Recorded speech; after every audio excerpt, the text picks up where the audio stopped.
आग लगी है मिडिल ईस्ट में तो जद में आएंगी सुपर पावर्स भी। दुनिया में ईरान अकेला मुल्क थोड़े है। यकीन नहीं आता तो ईरान के वजीर खारजा का खुल्लम खुल्ला ऐलान सुन लीजिए।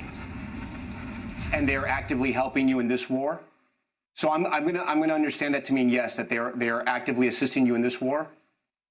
Well, I'm not going to give the details of our cooperation with other countries right in the middle of the war.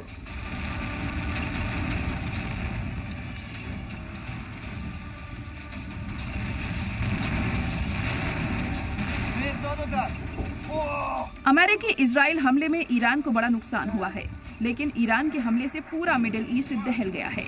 America और इजराइल की हालत खराब है। सवाल यह है कि क्या ईरान अकेले अपनी जंग लड़ता रहेगा? दुनिया में ईरान का कोई दोस्त नहीं जो आफत की इस घड़ी में उसका साथ दे। तो जवाब है ना।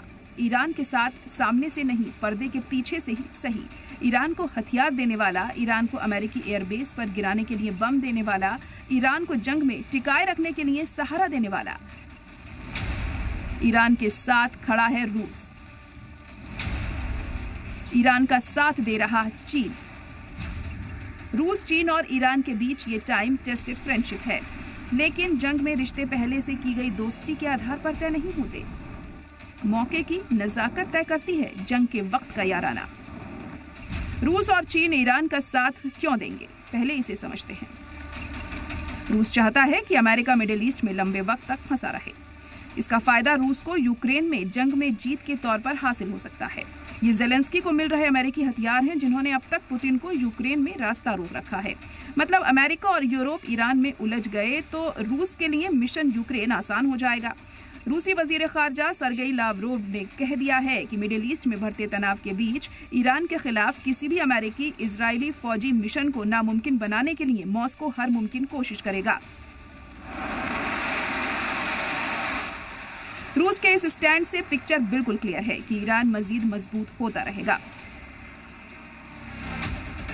Su-35 fighter jets, Verba shoulder fire anti aircraft missile, S-300 air defence system, Mi-28 attack helicopter, Yak-130 trainer जैसे हथियार सप्लाई करता रहा है और जंग के दौरान भी करता रहेगा।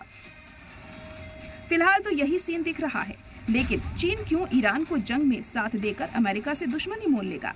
तो इसका जवाब है कि चीन को ईरान जंग में मौका दिख रहा है। वो मौका क्या है, इसे 4 पॉइंट में समझते हैं। पहला ये कि अमेरिका के ईरान जंग में फंसे रहने से चीन को अपनी ताकत बढ़ाने का मौका मिलेगा। दूसरा ये कि ताइवान को लेकर भी उसके सामने आने वाली रुकावट कमजोर होगी। तीसरा ये कि मिडिल ईस्ट में चीन का असर बढ़ेगा। और चौथा ये कि यूक्रेन में अमेरिका और यूरोप ने जिस तरीके से हथियार सप्लाई किया है, ईरान जंग के दौरान हथियार की क्राइसिस पैदा होगी।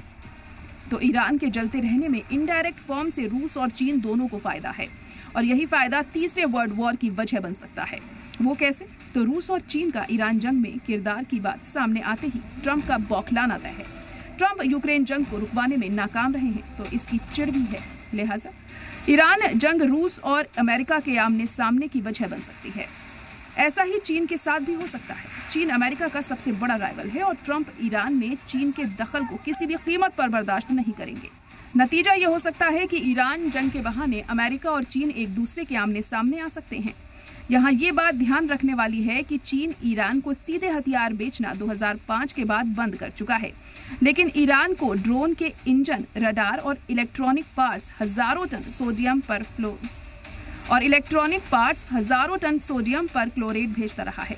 सोडियम पर क्लोरेट से सैकड़ों मिसाइलें तैयार की जा सकती हैं। इन सब के अलावा रूस, चीन और ईरान के साथ एक बात सबसे कॉमन है, और इन तीनों का दुश्मन अमेरिका है और अमेरिका के साथ यूरोप है। तो रूस, चीन, ईरान के साथ आएंगे तो यूरोप अकेला खड़ा होकर मुंह नहीं ताकेगा, यानी तीसरे वर्ल्ड वॉर का भड़कना तब तय होगा। ब्यूरो रिपोर्ट, सलाम टीवी।